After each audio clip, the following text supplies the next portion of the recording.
Wow, so this year, so many L's happened, so many big bruh moments have happened this year. So for this video, I wanted to narrow the major L's into a top 10 list. This is the top 10 L's of 2019, starting with number 10, YouTube Rewind. Oh boy, this rewind sucked major ass. Everyone has already said this, but this was practically a top 10 list for videos and channels. It was kind of like I was watching a Watch Mojo video. Wait a minute, I'm making a top 10 list. Oh hey look, it's the industry plant. But anyways, I do have to give props to it for not being as cringe as Rewind 2018. K-pop! Okay, no, I take that back. This video is fucking cringe.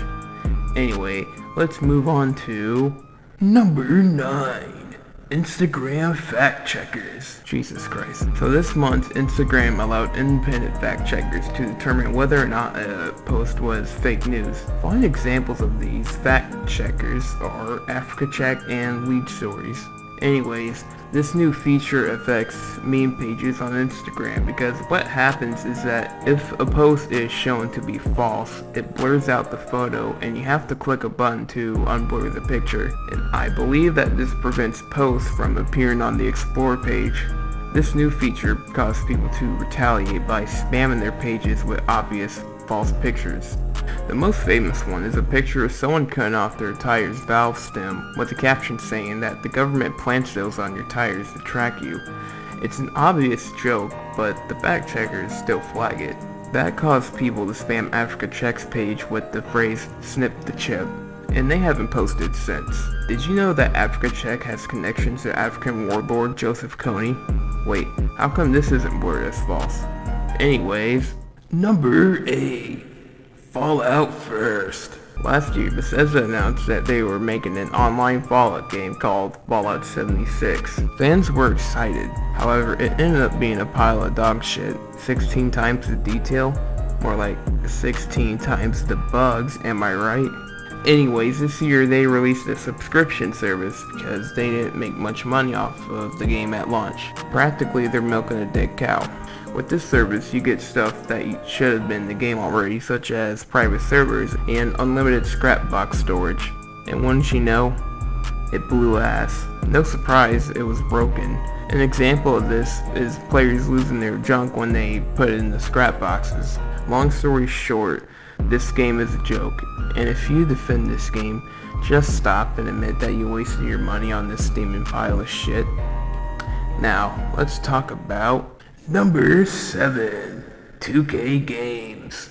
2K sports games this year were absolute garbage. I mean, all sports games are the same thing every year anyways, but the 2K20 games this year were just fucking awful. The first 2K20 game I'll be talking about is NBA. This game is a mess. There are so many bugs with the gameplay, and do you know what works perfectly fine? That's right, the microtransactions. Hell, they even had a trailer for the microtransactions, which, by the way, they unlisted the video because of how bad people perceived it. That's weak. Now, let's talk about the other 2K game, WWE. Oh boy, the bugs in this game were worse. Holy shit, that wrestler is having a seizure. Someone call an ambulance. What the fuck even is this? And the graphics just suck major ass. It looks like a PS2 game. Why do people keep buying these same shitty games every year? It's because they turn off the servers to their old games so people feel as if they have to get the new ones. It's like a crack dealer moving from corner to corner each year and the crack addicts have to follow him to get some. But enough about that, let's talk about number 6, Google Stadia.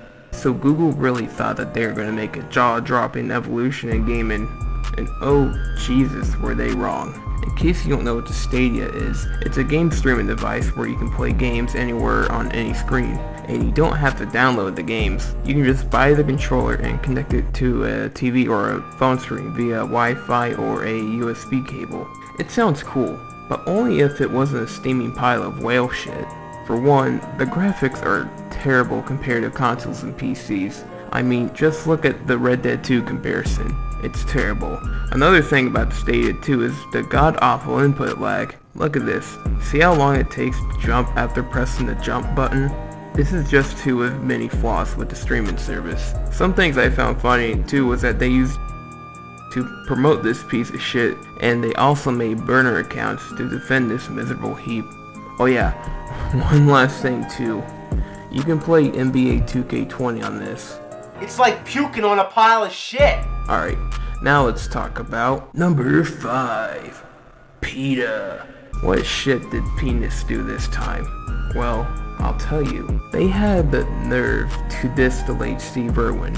On Steve Irwin's birthday, Google made a doodle art remembering him. Of course, PETA didn't like that. They said stupid shit like, Steve Irwin died while harassing a stingray and wrestled wild animals. This is ironic, coming from the people who took a little girl's dog and killed it. Oh, and the funny thing too is that when you mention that to PETA, they block you. This caused everyone to lash at PETA, and rightfully so. One thing people also found out is that if you @ PETA and use the hashtag donate, a bot will respond to the tweet you made, so people use that to fuck with PETA. Shortly afterwards, PETA disabled that bot. So PETA, if you're listening, Steve Irwin accomplished more than you ever will, and y'all still owe me $10 million.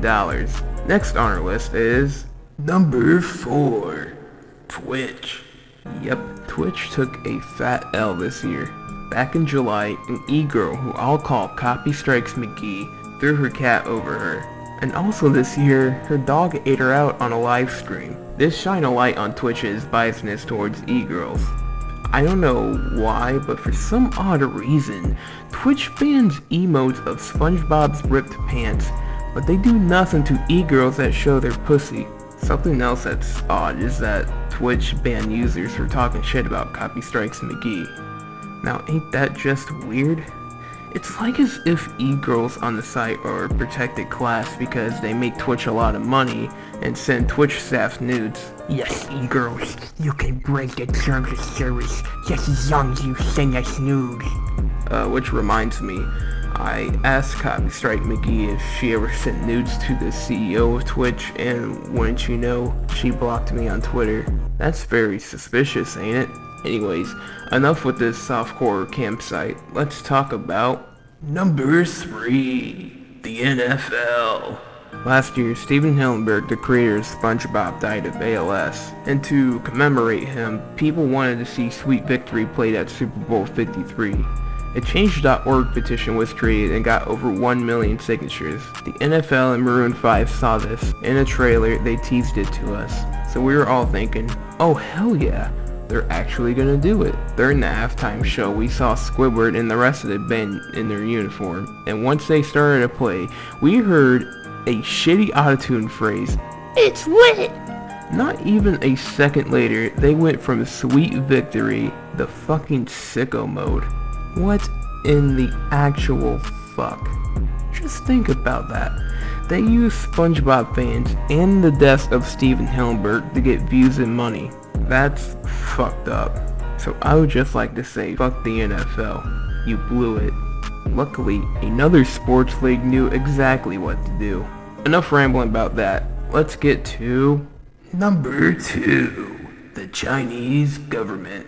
Earlier this year, the Chinese government sent soldiers to Hong Kong. This caused people to speculate whether they were planning to invade the region or not. But this has caused protests in the streets of Hong Kong. I mean, rightfully so. I imagine the citizens there don't want to bow down to the communist regime. But the Chinese government wouldn't be high on the list if it weren't for the bootlickers that support them. One example of a bootlicker is the NBA. NBA players aren't allowed to voice their support for Hong Kong. They're only allowed to side with China, or else you have to delete your tweet on the issue, like what Maury did. Of course, the tweet was deleted since the NBA likes that sweet Chinese money. Another thing too is that basketball players have to support the Chinese government because, like I said before, they like that sweet Chinese money. Another example of a bootlicker company is Blizzard Entertainment. A competitive Hearthstone player named Blitzchung showed his support for the Hong Kong protesters. Blizzard punished him by taking away his prize money and banning him from competitive play for a year. This got a lot of attention, even to the point where US senators were demanding Blizzard to give Blitz his money back. And wouldn't you know, Tencent owes 5% of Activision and Blizzard stock. Wouldn't want the stockholder overlord to be angry now, huh? One last example of bootlicking is with Disney in Singapore. In the new cheesy Star Wars sequel movie Rise of Skywalker, spoilers by the way, there's a scene where two females kiss each other at the end. Now, you be thinking that Disney is showing their support for the LGBTQ+ community, right? Well, I say that they're only pretending to be woke for money. The two females kissing was censored out in Singapore. Now, ain't that something? It's like as if big corporations don't actually care about the LGBTQ+ community and only pretend to be woke just to capitalize on the community. Anyways, can I get a drum roll please for number 1? Number 1. Jeffrey Epstein. Of course, Jeffrey Epstein is going to take the biggest L this year. This year, notorious financier Jeffrey Epstein was found guilty and sent to prison for running a child trafficking ring. During his jail time, he was told that he would get his sentence reduced if he told the feds he went to his island to do unspeakable acts. However, as he was about to do that, on August 10th, he supposedly killed himself in his jail cell. Most people didn't believe that this was the case, however, because, for one, the CCTV camera stopped working. For two, he was taken off suicide watch after the fact he attempted to do it before. And for three, the guards who were supposed to check on Epstein every 30 minutes didn't do their job. And lastly, the coroner's office ruled his death out as suicide, even though another person who was hired by Epstein's brother said that the death looked more like a strangulation because 3 of his neck bones were broken, and this usually happens when someone strangles someone else.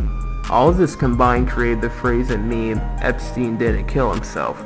Not to mention, later on during the year, audio was leaked of ABC anchor Amy Robach saying that she had everything to frame Epstein and all of the rich elitists who went to his island. But ABC didn't let her do the interview. Strange. Strange indeed. This could have been the biggest scandal of the century had it not been for his supposed suicide.